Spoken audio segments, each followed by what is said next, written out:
What got you to Gangster Squad? Why would you want to make this kind of film from what we've seen from you in the past? Well, with Zombieland and 30 Minutes or Less, they're both action comedies, and I was looking to expand kind of outside of that world. I think that as a young director, you can very easily get pigeonholed and kind of only be thought of as in one way. And Gangster Squad was an opportunity to really get beyond, the comedy genre. It's the gangster genre is one I think that anyone who loves movies loves. So I was super excited about the opportunity to get to go with a bunch of guys in fedoras and Tommy guns and shoot a really fun action-filled movie. And the fact that we were able to cast the shit out of it with like some of the world's greatest actors didn't hurt. So as soon as I read the script, I was just so excited about the potential for the film and the opportunity to get some great actors and to make a really, really fun movie. Yeah. Well, it plays off that way. I mean, I saw it a couple days ago, and it is an incredibly entertaining. Like, you take the version of what the real story is, which is, like you're saying, cops in LA, and turn it into this, what seems like a little Hollywood version, but in an entertaining and a very cinematic kind of way. So it does play incredibly well in that way. And I want to compliment you on the action scenes. Awesome to watch.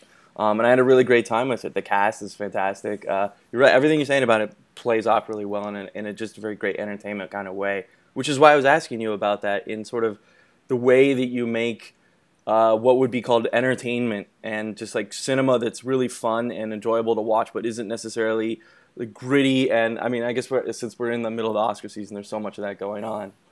Yeah, I mean, I think with this movie, we never set out to make The Godfather. I mean, if you look at the story, it's got car chases and gunfights. Like, it's an action movie at its core. Yeah. And so that's the aspect of it we really embraced. Sean plays a larger-than-life version of Mickey Cohen. He, to me, is one of the world's greatest actors, and to see him as this kind of classic gangster reminds me sometimes of Scarface. It's like just like such a incredible performance by him. He's the guy you love to hate. You can't take your eyes off of him. He's so menacing and scary, but also darkly funny at the same time. And it's just a fun movie. And I think part of the reason the studio was interested in me doing this film was because with Zombieland, I think they felt like, there'd been a lot of zombie movies, but Zombieland was kind of like a fresh take on it. And with Gangster Squad, there was a real ambition to make, a very modern version of a gangster movie for the 21st century. Like, there hasn't been a gangster movie for, the last 10, 15 years. And so there's a whole generation of kids who have yet to have a gangster movie to call their own, and hopefully this will be that for them. Yeah. No, I agree. In terms of casting, how did the lineup come together? Who was the first person? I love Josh Brolin. He seems perfect in it. He was a badass, and he seems to me to be the linchpin, like the guy that once he was there, everyone else sort of came together around him. Is that the case? Actually, it all hinged around Sean. Okay. Sean, for me, when I read the script, it lives and dies by the villain. Like, Right, it's such a tough role to pull off, and Sean is one of those rare guys that just can bring the fury, and I think he does it extraordinarily well in the film. When I was going about the process of putting the cast together, I definitely started with Mickey. Sean was the only person I could imagine that role. I had to kind of convince him to do it, and I'm really glad he signed up. But I think then once Sean Penn was aboard, other people had the confidence to step on and give it a shot. Well, I like the dynamic of the actual squad and that team of people that you put together. And that's why I was asking about Brolin, and that he seems like once you have the villain, you need someone who can counter the villain and carry his own weight in a way. And I think Brolin does that. And Yeah, then, he's so great in this movie. I think Josh just shines. Like, he doesn't say a lot, but you just feel it, and he's just the most tough, badass dude. And he and Ryan have a really nice dynamic. They're playing really opposite each other. Josh went the kind of traditional hard-boiled route, and Ryan kind of plays against type, and so it's a really nice counterbalance. And then I think we filled out the squad with some of the greatest actors you can hope to find, and they each bring a really special quality to the squad. Pena plays more of kind of like a younger, just out of the academy, wanting to prove himself, whereas Robert Patrick is the old kind of weathered Yeah. vet cowboy.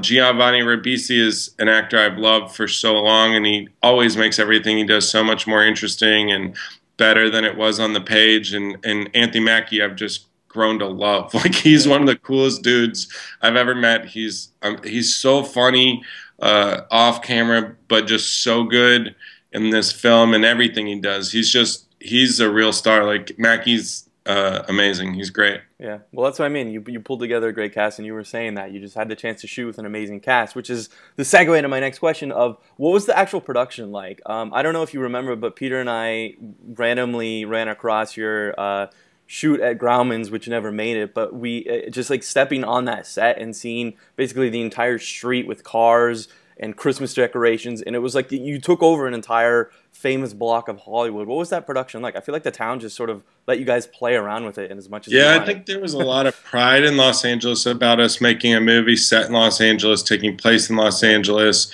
celebrating Los Angeles. So they kind of gave us the keys to the city in a way. I mean, we shot at some of the greatest landmarks, whether it was Griffith Observatory. I mean, we shot outside of City Hall, but also inside of City Hall. Like, Nick Nolte's office in the movie is really right next to the mayor's office in City Hall, which is crazy. We were shooting there, and the mayor's like walking through our set. Oh, hey guys, like, have fun. Like, Wow. you name it. We really had incredible access. And as a young filmmaker, I've done one movie in Atlanta, one movie in Grand Rapids. It was really nice to get to make a movie where I live about a city that I love, and we really.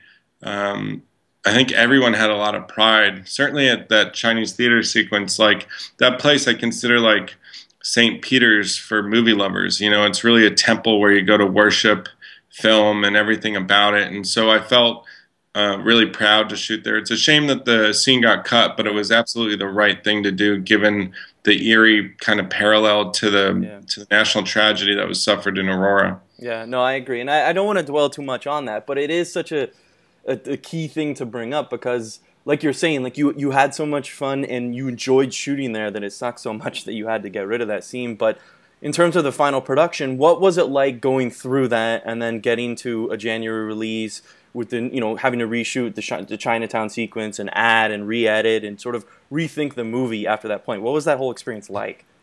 It was challenging, and I don't think it's a common thing to have to reshoot for external reasons, but I mean, so many movies have their dates pushed, and so many movies have to reshoot action sequences or other sequences. So, I was really proud of the fact that we didn't really have to do any reshoots. Most big movies, they have to reshoot tons of stuff, and so I was really proud of the fact that we only had one day of pickups that we had to do. And so, but as soon as that happened, we all agreed like really quickly. It was like there was no way we were going to put it out.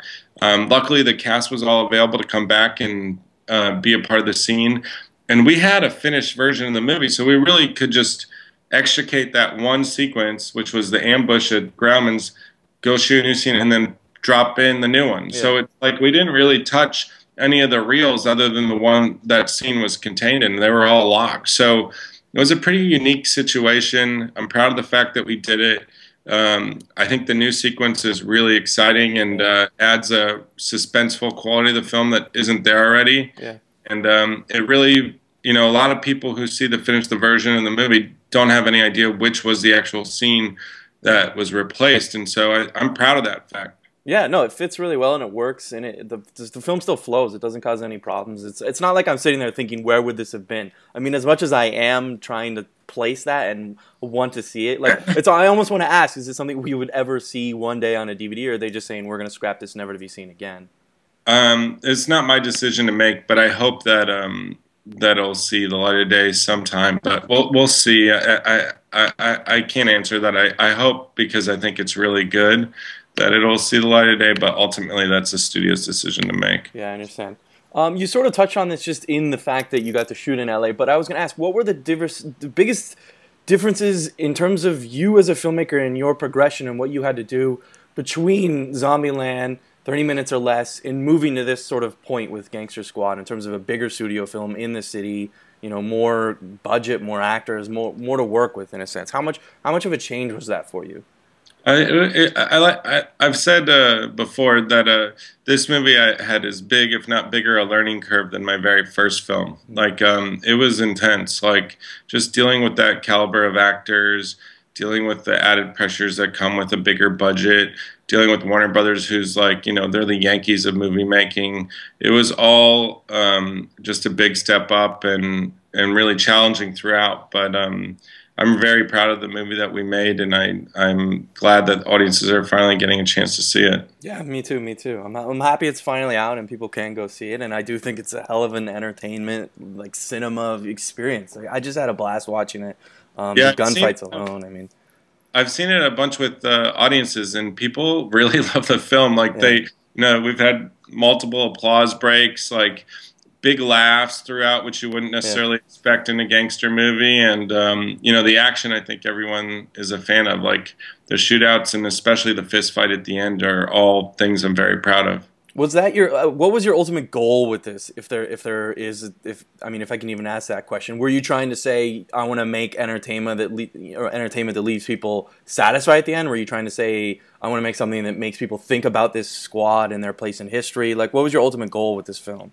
A little bit of both. I mean, I think it was really to like, I guess more than anything, be a bit of a time machine and take people back to that time. I was a history major in college, and for me, I've always loved, especially the 40s and the glamour of it. And so we try to really recreate the glamour. A lot of like period movies kind of suck the color out of the film and make it feel like desaturated and grainy, like it's like a sepia photo or something like that. And we really wanted to do the opposite with this one. We wanted to like have it eye-popping and like rich, and that's actually how it looked at the time. Like America had just gotten out of the Depression or World War II, and there was like this vibrancy in life that hadn't been there for 15 years. And so people were excited. The cars, the clothes, the music, everything was like really coming to life. And that's the moment in time that we wanted to capture. And if you look at photos of the time, color photography was just being introduced in the late 40s, early 50s. And so the photos of that time are that really saturated Kodachrome quality. And we kind of took that as a reference point with the look of the movie. We wanted to like the club interiors to be very lavish. We wanted, everything to just pop. And so I guess it was in part wanting to take people back to the glory and glamour of Los Angeles in the late 40s. Certainly deliver amazing performances by some amazing actors, and then just as on a personal level, challenge myself with the action, really trying to step up and do things on a bigger scale. I didn't want the style to kind of overwhelm the act. Like I wanted it to be grounded. I didn't want to do like 300 or something like that. The action, I thought that would be a little too far, but as someone who's still developing a lot as a director, I wanted to try and impose as much style on the action as I can. Like with the car chase, I thought, making a Fast and Furious kind of car chase, but with 40s cars is a really cool kind of thing that we haven't seen before. And, I wanted the gunfights to feel kind of like heat and just that intensity where the bullets are so loud. And, we certainly don't shy away from violence in this movie. We kind of embrace it as like a essential component of a gangster movie. And I think that for fans of like, those really violent films, I think they get off on, some of the moments in our movie where Mickey is truly ruthless, Yeah. don't mess with. So for me, there was just so many things to explore and to have fun with. And at the end of the day, I want the audiences to leave satisfied, and I know having seen this with the audiences that they do. Yeah, yeah. Well, I guess the last sort of question I want to ask then is, where does Ruben Fleischer go from here? Where do you take your career? You were talking about developing yourself as a filmmaker. So if you've done action and comedy, and where do you go now? What's next? How do you go bigger and better yet not lose your focus and your vision? I'm trying to figure that out. I don't have anything lined up. I'm definitely been thinking a lot about it this week, and I'm sure this weekend, seeing if the film performs or not will have a lot to do with what options I have. Yeah. But I don't know. I think if I were to carry on this trajectory, I've done two smaller movies. Gangster Squad is kind of a medium-sized movie. and then I guess would be to see what it would be like to make a really big blockbuster movie. I think that the one thing I've learned this week is really being clear about what movie it is that the audience is going to see. I think there was expectations for this film that I wasn't really conscientious of. I wanted it to just be a really fun, entertaining movie, and it seems like that wasn't good enough. So maybe if there was a movie that was clearly entertainment for entertainment's sake, that it might be embraced in a different way. Sounds like you're in the mix for Justice League, huh? We'll see. I don't know. I think like something like that would be an amazing opportunity to get to really just take this to the hilt. Yeah.